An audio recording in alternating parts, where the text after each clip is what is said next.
مولانا روم فرماتے ہیں اے طالب بانسری سے سن کیا کہانی بیان کرتی ہے اور کن کن جدائیوں کی کیا شکایت کرتی ہے۔ ہائے ہائے، یہ نہیں کہا کہ جدائی کی شکایت بیان کرتی ہے، نہیں، وز جدائی ہا، کتنی جدائیوں کی شکایت بیان کرتی ہے۔ اس بانسری سے سن کہتی کیا ہے، اس کو کتنی جدائیاں لاحق ہو گئی ہیں جن کی شکایت کرتی ہے، جن کا رونا روتی ہے، اور جن جدائیوں پر آہ و زاری اور چیخ و پکار کرتی ہے۔ یہ جدائیاں بشنو از نئے، بانسری سے سن، نئے سے مراد اس شعر میں روح انسانی ہے۔ مولانا روم روح انسانی کو نئے کہہ کے یاد کر رہے ہیں۔ اس بانسری سے سن یعنی اے بندے اپنی روح سے سن، روتی ہے، کوئی حکایت بیان کرتی ہے، کوئی کہانی سناتی ہے۔ ہائے ہائے ہائے، اس روح کا رونا سن، کوئی کہانی سناتی ہے، اور کتنی جدائیاں ہو گئی ہیں،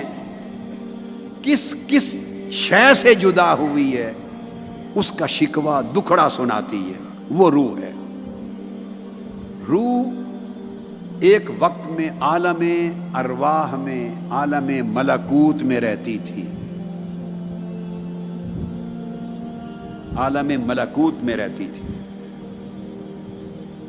عالم ملکوت، اسے عالم ارواح بھی کہتے ہیں، آسمانی دنیا سے ورا کا، اوپر کا عالم۔ اس کو عالم امر بھی کہتے ہیں، اسے عالم غیب بھی کہتے ہیں۔ یہ سارے نام ایک ہی عالم کے ہیں، عالم ارواح، عالم ملکوت، عالم امر، عالم غیب۔ روح جب وہاں تھی تو اس کے کئی تعلقات تھے، اسے کئی قربتیں حاصل تھیں۔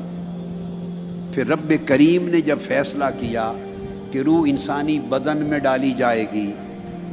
تو جب وہاں تھی تو اللہ رب العزت کی قربت اور اس کی محبت اور اس کی معرفت میں مشغول تھی، مستغرق تھی، معرفت الہیہ کے انوار میں مشغول و مستغرق تھی۔ اور پھر اسی عالم ملکوت کو سمجھا دوں، وہاں سے جب جدا کر کے بدن انسانی میں ڈال دیا گیا تو وز جدائی ہا، اس کی کئی جدائیاں ہوئیں۔ وہ جدائیاں کیا ہیں؟ ایک تو عالم ملکوت سے جدا ہو گئی، عالم ارواح سے جدا ہو گئی، پھر عالم ارواح کے ساتھ جہاں عالم ملکوت ختم ہوتا ہے اس کے ساتھ ایک اور عالم جڑا ہوا ہے اوپر، اس کو عالم جبروت کہتے ہیں۔ وہ عالم جبروت ملکوت کے پڑوس میں ہے، اوپر۔ اس عالم جبروت میں اسماء الہیہ کی تجلیات تھی، اس عالم جبروت میں صفات الہیہ کی تجلیات تھی، اس کو عالم جمع بھی کہتے ہیں۔ اور اسمائی صفاتی انوار و تجلیات سے وہ عالم روشن رہتا تھا۔ عالم ملکوت میں رہتے ہوئے اسے عالم جبروت کا پڑوس میسر تھا، نیبرہڈ میسر تھی۔ وہاں جہاں اسماء الہیہ کے انوار اترتے تھے، وہ عالم جبروت جہاں صفات الہیہ کی تجلیات اترتی تھی، جہاں فرقتیں نہیں تھیں، تو عالم ملکوت میں خود رہنا، فرشتوں کا ساتھ اور سنگت، نیک روحوں کی سنگت، پاکیزہ لطیف جواہر، پھر ان کی عبادتیں، ان کے ذکر، ان کے اذکار، ان کے سجدے، اور پھر وہ قبلہ، وہ کعبہ وہاں کا، پھر اس کے طواف، پھر اس کے ذکر و اذکار، پھر عالم جبروت کے جلوے، اور وہاں سے چھن چھن کر آنے والے انوار و تجلیات جو ملکوتی مخلوق کو ملتے تھے اور آتے تھے عالم جبروت سے، پھر عالم جبروت جہاں ختم ہوتا تھا، جبروت کے ساتھ جڑا ہوا اوپر ایک اور عالم تھا، اس کا نام تھا عالم لاہوت، اور عالم لاہوت میں ذات الہیہ کے انوار و تجلیات اترتے تھے۔ تو ملکوت کی دنیا میں رہتے ہوئے روح کو، اس بانسری کو، روحانی بانسری کو ملکوت کا نورانی ماحول تو میسر تھا ہی، مگر جبروت کا پڑوس اور اس کی صحبت و قربت بھی تھی، اوپر ذات الہیہ کے انوار و جلیات کا عالم، عالم لاہوت بھی تھا۔ ملائکہ کی آوازیں بھی سنائی دیتی تھی، ملائکہ کے سجدوں کی تسبیحات بھی سنائی دیتی تھی، عالم ملکوت میں گونجتے ہوئے ذکر الہی کے نغمات بھی سنائی دیتے تھے۔ عالم نور تھا، وہاں نہ کوئی حرص تھا، نہ ہوس تھی، نہ کسی کا کوئی لالچ تھا، نہ شہوت تھی، وہاں کسی کے اندر نہ کوئی حقد تھا، نہ حسد تھا، نہ شہوات تھی، نہ خواہشات تھی، نہ تکبر تھا، نہ عناد تھا، نہ بغض تھا، نہ عداوت تھی، وہاں کثافت نہیں تھی، لطافت ہی لطافت تھی، وہاں جسمانیت نہیں تھی، نورانیت ہی نورانیت تھی، غلاظت نہیں تھی، طہارت ہی طہارت تھی۔ پھر اس کے نور کے جلوے تھے اور ذکر کے ماحول تھے، روح اس ماحول میں پیدا ہوئی، وہاں پلی، وہاں رہی، اسی سے آگاہ تھی، اس کے اندر نفسانی شہوت اور غضبی صفات ضمائم کی کوئی شے نہ تھی۔ اچانک، اور یہ وہ وقت تھا جس کی بابت قرآن مجید میں اللہ رب العزت نے فرمایا تھا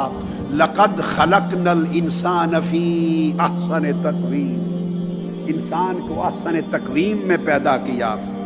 اور پھر جب فیصلہ ہوا اب اس روح کو بدن انسانی کے ساتھ جوڑ دیا جائے اور اس روح پر انسانی حیات کا، زندگی کا مدار قائم کر دیا جائے، تو جب اسے انسانی جسم کے ساتھ جوڑنا مقصود تھا تو عالم ملکوت سے اتار کر اسے عالم ناسوت میں بھیج دیا۔ عالم ناسوت جس میں ہم بیٹھے ہیں، اس کو عالم اجسام بھی کہتے ہیں، اسے عالم ناسوت بھی کہتے ہیں، اسے عالم شہادت بھی کہتے ہیں، اسی کو عالم خلق بھی کہتے ہیں۔ جب وہ ان کثافتوں کی دنیا میں آ گئی اور ان قربتوں کی دنیا سے دور ہو گئی، اب اس روح کو وہ ساری جدائیاں یاد آتی ہیں۔ عشق الہی کے سمندروں میں غوطہ زن تھی، قربت الہیہ کے سمندروں میں روحیں غوطہ زن تھی، اس کے انوار و تجلیات کے ساتھ علاقہ تھا، طہارت کے ساتھ علاقہ تھا، عبادت کے ساتھ تعلق تھا۔ اس کی ندا آتی تھی میرے بندو، ملائکہ جواب دیتے تھے ربی، ہر فرشتہ بولتا تھا ربی، صبح و شام یہی تاتا بندھا رہتا تھا، یہی تعلق جڑا رہتا تھا، یہی ربط نور تھا، نہ جسم تھا، نہ جسمانیت تھی، نہ کوئی کثافت تھی، نہ کوئی گناہ تھا۔ جب وہ روح اس ماحول کو چھوڑ کے اس بدن میں آئی تو بدن میں آ کے جب ادھر ادھر دیکھا، کہیں حرص کی بات ہو رہی ہے، کہیں لالچ کی بات ہو رہی ہے، کہیں تکبر کی بات ہو رہی ہے، کہیں رعونت کی بات ہو رہی ہے، کہیں شہوت کی بات ہو رہی ہے، کہیں حقد و حسد دیکھ رہی ہے روح، کہیں دنیا کے مناصب کی طرف دیکھ رہی ہے، کہیں دھوکہ بازی دیکھ رہی ہے، کہیں دجل و فریب دیکھ رہی ہے۔ روح جب تن میں آ کر ادھر ادھر دیکھتی ہے تو اسے اپنے دیس کا کچھ بھی نظر نہیں آتا، اپنے دیس کا کچھ بھی نظر نہیں آتا۔ وہ دائیں بائیں دیکھتی اور تڑپتی ہے، روح تڑپتی اور روتی ہے، اور رو کر وہ کیا کہتی ہے؟ بقول اکبر الہ آبادی، اکبر الہ آبادی نے کہا تھا کچھ نہ پوچھ اے ہم نشین، ہائے ہائے، کچھ نہ پوچھ